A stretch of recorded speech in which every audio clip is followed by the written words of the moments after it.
Nah, sekarang apa perbedaan antara consulting, counseling, coaching, mentoring, dan training ya? Nah, ini saya ambil dari standarnya ICF, ya, International Coach Federation. Nah, jadi mungkin yang lain ada yang bisa beda, boleh aja mungkin beda standar ya. Jadi coaching sendiri awalnya memang dari olahraga gitu, coach olahraga gitu ya. Tapi di sini kita akan membedakan secara jelas apa perbedaan dari kelima ini. Oke, yang pertama adalah consulting ya. Orangnya disebut dengan konsultan ya. Nah, metode yang digunakan adalah memberitahu ya, fokusnya pada masa sekarang dan masa yang mendatang, dan dia harus ahli pada bidangnya.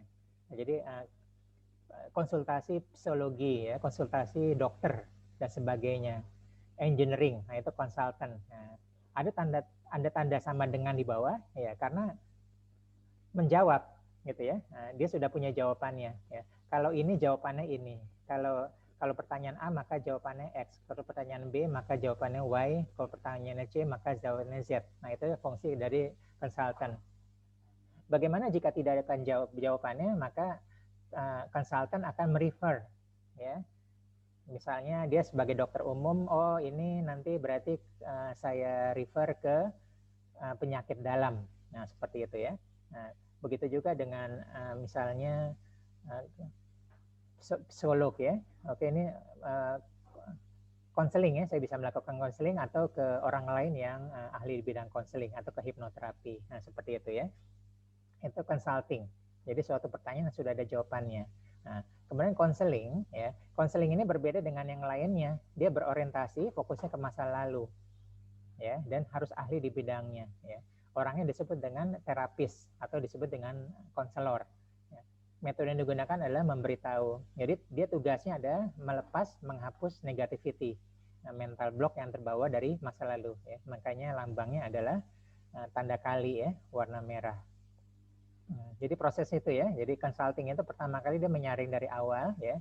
Kalau punya hambatan maka dilepasnya oleh terapis atau konselor gitu ya. Nah, hambatan sudah beres, maka lanjutnya adalah coaching ya. Nah, coaching ini adalah tugasnya adalah menggali dengan bertanya, bertanya terus ya.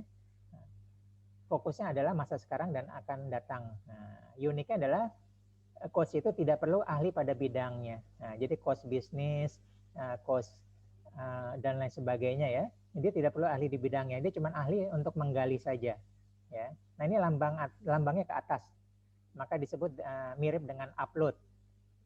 Ya. Jadi dia adalah tugas coach adalah menggali, mengeluarkan potensi terbaik dari seorang coachee. Ya, coachee itu adalah orang yang sedang di coach.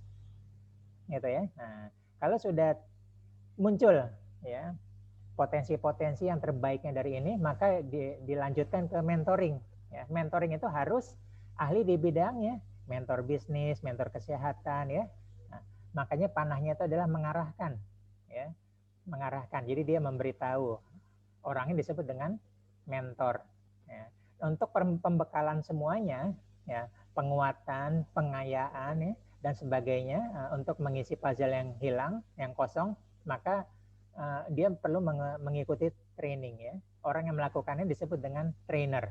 Tugasnya dia memberitahu ya, fokusnya pada masa sekarang dan masa datang. Ya. Trainer ini harus ahli pada bidangnya tentu saja. Nah, panahnya ke bawah, makanya ini lambang dari download ya. Jadi dia menyampaikan, mendownload ilmu-ilmunya dari dia ke pesertanya, ke muridnya. Jadi lihat ya, coaching dengan training itu berbeda ya. Coaching itu upload, training itu adalah download. Nah, kita harus bisa membedakan ya. Coaching itu harus kekeh, ya, straight, bertahan di hanya menggali, mendengar gitu ya. Bertanya ya. Begitu egonya muncul atau nafsunya muncul untuk memberitahu, maka dia sudah berubah fungsinya menjadi mentor gitu ya.